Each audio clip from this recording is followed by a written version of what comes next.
অসম আদৰ্শ বিদ্যালয় বিহুভঙাত বিনামূলীয়া চিকিৎসা শিবিৰ সম্পন্ন।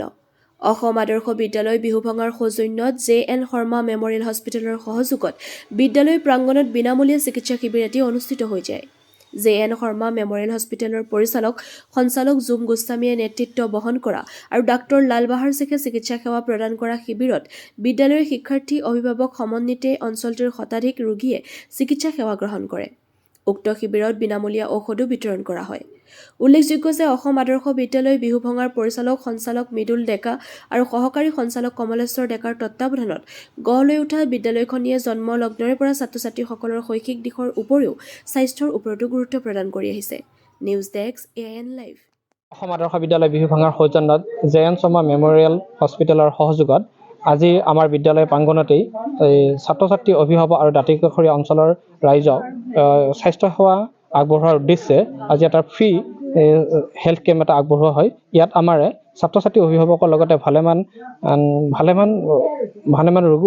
ৰোগীয়ে আহি ইয়াত স্বাস্থ্য লাভ কৰে আৰু তেওঁলোকৰ স্বাস্থ্যৰ দিশত সজাগতা বৃদ্ধি কৰাৰ উদ্দেশ্যে আজি JN শৰ্মা মেমৰিয়েল হস্পিটেলে এই প্ৰয়াস আমি আদৰণি জনাইছোঁ। আগলৈকো যেন তেওঁলোকে এই প্ৰয়াস অব্যাহত ৰাখি ছাত্ৰ-ছাত্ৰী অভিভাৱকৰ লগতে এই অঞ্চল উপকৃত কৰি আহে। লগতে আমাৰ বিদ্যালয়খন প্ৰতিষ্ঠা কালৰ সময়ৰ পৰা আমি নিয়মীয়াকৈ প্ৰতি বছৰে ফ্ৰী হেল্থ কেম্প আগবঢ়াই থকা হৈছে। সেই ক্ষেত্ৰত আমি ছাত্ৰ-ছাত্ৰীক স্বাস্থ্য দিশত আগবঢ়াই নিয়াৰ লগতো আমি সমান্তৰালভাৱে শৈক্ষিক দিশতো আগবঢ়াই নিয়াৰ আমাৰ চেষ্টা অব্যাহত সদায় আছে।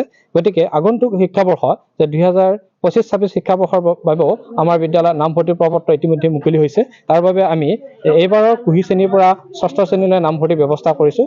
ইচ্ছুক ছাত্ৰ-ছাত্ৰী লগতে অভিভাৱক আৰু এই অঞ্চলৰ ৰাইজৰ সহযোগত আমাৰ বিদ্যালয়খনৰ এটা শৈক্ষিক বাতাবৰণে এটা নৱ ল'ব বুলি আমি আশাবাদী। তাৰ লগতেই আমি ছাত্ৰ-ছাত্ৰীক শিক্ষা দিশত গুণগত মানদণ্ডৰ শিক্ষা দিয়াৰ উপৰিও যে স্বাস্থ্যসন্মত দিশতো আমি আগবঢ়াই নিয়াৰ বাবে আমাৰ JN শৰ্মা মেমৰিয়েল হস্পিটেলৰ সহযোগত আৰু আমাৰ এই অঞ্চলৰ উপকণ্ঠ অঞ্চলৰ ৰাইজৰ সহযোগত আমাৰ বিদ্যালয়খনে সকলো দিশতে আগবঢ়াই যাব বুলি আশা ৰাখিলোঁ। নমস্কাৰ, আজি আমি ইয়াত ফ্ৰী এটা হেল্থ কেম্প আয়োজন কৰিছোঁ JNSM হস্পিটেলৰ পৰা অসম আদৰ্শ বিদ্যালয়ত।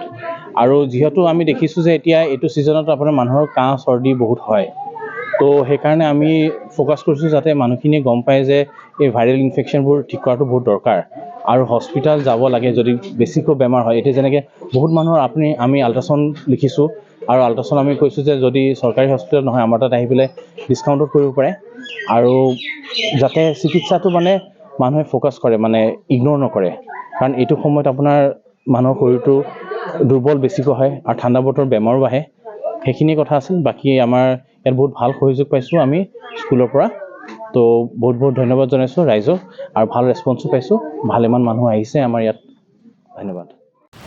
শুভ সংবাদ, ৰাইজৰ আশীৰ্বাদত শীঘ্ৰে ছেটেলাইট চেনেললৈ ৰূপান্তৰ ঘটিব AIN লাইভ।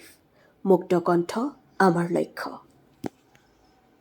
যিকোনো খবৰ আৰু বিজ্ঞাপনৰ বাবে যোগাযোগ কৰক 7896121996 লগতে 7002537271 আৰু 9854011916।